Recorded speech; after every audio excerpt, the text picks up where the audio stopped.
Welcome back, everybody. My first teacher was my mother. Yes, my mother. And I'm going to tell you the story of some of the things I remembered about my mother and some of the lessons that I learned from my mother and how those lessons that I learned influence my behavior up to this day. So I was born in the year 1966 in the community of Jonestown, St. Andrew. That's where my mother had me, right? They tell me now that it's a inner city community and it's a ghetto. Well, yeah, that's what they say now. Well, when I was growing up, I didn't know it was an inner city community. I didn't even know what the word ghetto meant. I just know that I go to school, come home, get my dinner, watch TV till 4 o'clock, then 7 o'clock when news come on, I'm going to my bed. That's what I knew. I never know nothing about no ghetto and no inner city and blah, blah, blah, blah. So I was born in 1966. Now, when my mother died, I had to get her birth certificate. She died in the year 1994. That was before my second daughter was born. Second daughter was born in 1995. And I have a story about that for telling her too. Now, on my birth certificate, it says that my mother was 37 when she had me. But when I had to get her birth certificate, it says that she was born in the year 1924. So if she was born in the year 1924 and I was born in the year 1966, then do the math. It means she would have been 42 when she had me and not 37. Well, you know, a lot of you go through that with the birth certificate, birth and death place, that name get mixed up, year get mixed up. Sometimes your father name not on it and all kind of crazy things you have to go through, but I guess that's one of them, right? So let us say she was 37 years old, or she was, based on my birth certificate, or she was 42 years old based on her birth certificate. Now, on my same birth certificate, it says that my dad was 27 years old. So he was born in 1939, and he actually died in 2019.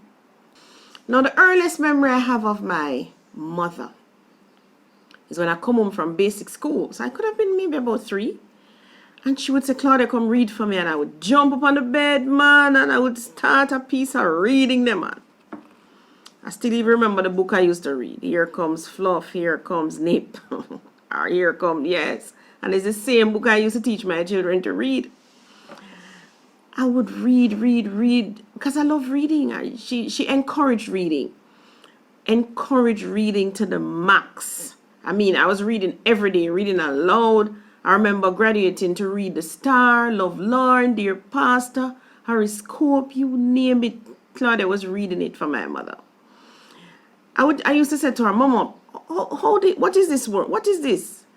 She said, Claudia, pronounce it. Claudia, pronounce it. And it's when I was older I realized that my mother couldn't read. My brother tells me that my mother used to take him to Jamal class with her. Jamal in Jamaica means Jamaica Movement for the Advancement of Adult Literacy. That program was started in 1974, and it was for adult learners who at the time could not read and write, because it wasn't until later down that person started going to high school and university and those things. So me having gotten a chance to get into a university, I know my mother was very proud, right?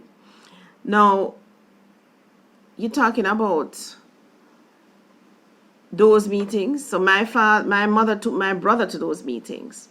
But me, no, she took me to political meetings. Yes, my mother was a labor right, you know, people. Staunch JLP supporter, labor right. And when I'm telling the story of my father, you'll understand the irony of it. So she was a staunch labor right. And she took me to those meetings. And what I remember from those meetings was the penny concerts. They had these concerts where you could go up and you do a skit or you dance or you recite some poems like Miss Lou poem. And they would throw money up there on the stage, you know. So if you were good, they throw up money and say, yeah, man, you stay, Claudia, you stay, do a next one, do a next one. That was their fundraising effort. I don't know if they still do those because I don't go to political meetings, right? But that's what they did in my community of Jonestown. Now, another thing I remember vividly about my mother, she went to the market every Saturday morning, just like a lot of Jamaican women and men. Go to the market on a Saturday morning because that's where we get our fresh produce, our grown provisions, our fruits, our vegetables, right? And my mother would say, Claudia, remember the list. So, you know, the list is like 1 pound of Irish, 1 pound of sweet potato, 1 pound of yam, you know, 1 dozen egg, 6 plantain, 1 dozen green banana, right? That was a list. Still remember it. And because, of course, you know, this build my memory now, you know, because if she didn't pick up something, I said, Mama, remember the banana. Mama, remember the plantain. You know, and we would always go, we buy on the roadside and we'd pick up what we want. And she always bought me a book too. She was always buying me a puzzle book or a reading book or some book, coloring book, you name it. And I think to this day, people still walk up and down downtown selling books, guys. And them not expensive. Them cheap, $100, $200. So my mother make sure she budget some money out of her money and buy me a book. Because I was an avid reader of books. I had so many books. I used to keep library in my backyard. No, the people them couldn't go home with my book in a car. I couldn't lend them. So I used to them come with them 1 cent and them 2 cent and them read it right in my backyard.